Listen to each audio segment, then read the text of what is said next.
Почитувани граѓани, ВМРО ДПМН и Христијан Мицковски ја туркаат државата во економски хаос. Инфлацијата вртоглаво расте, животот станува се поскап, стандардот на граѓаните од ден во ден се влошува.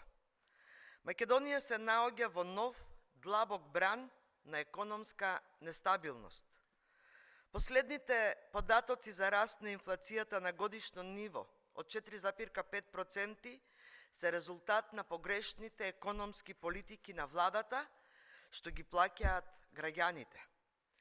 Во секој сектор статистиката бележи раст. Трошоците за храна и безалкохолни пијалоци во јуни 2025 година, споредено со јуни 2024 се зголемиле за 6,3%. Облека и обувки за скоро 3%. За 2% на годишно ниво се зголемиле трошоците за сметки. За 3,2% трошоците за здравствена заштита и така натаму. И ова не се бројки. Ова е директен удар врз секое семејство, секој дом, секој граѓанин. Една година беше доволна да излезе на виделина неспособноста, неодговорноста и целосна негрижа на владата на ВМРО ДПМН за граѓаните. Година дена доцнат со секоја економска мерка и еве сега слушаме Мицковски допрва ќе предлага нови мерки за високите цени.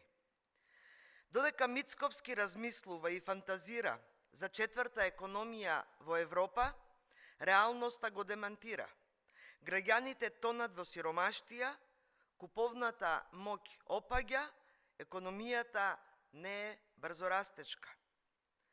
Кога цените растат побрзо од економијата, тоа значи дека сме посиромашни, а не побогати, и дека економијата паѓа, а не расте.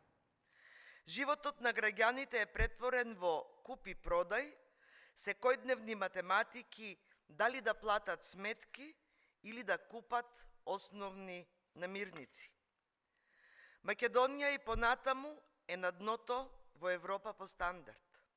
Просечниот македонски граѓанин има само 42% од животниот стандард на Европската Унија. И Црна Гора и Србија се пред нас. Минималната плата нема да се зголеми.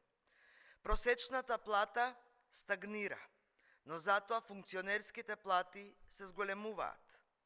Владата нема пари за повисоки плати за работници, но не се откажува од луксузот на скапи патувања, милиони потрошени на пиар и кампањи и возење со приватни авиони.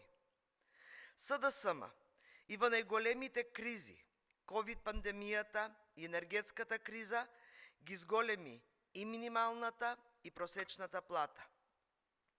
Со правилни мерки го заштитивме стандардот на граѓаните, обезбедивме тројно повисока социјална помош, раст на пензиите, милијарда евра подршка за компаниите, и тоа се мерки за реална помош и вистинска грижа за граѓаните и стопанството. Цела година континуирано предупредуваме на растечкиот тренд на инфлацијата и дека се потребни конкретни мерки. Сега повторно апелираме владата да превземе итни мерки за заштита на стандардот на граѓаните и да ги покачи платите на работниците. Благодарам.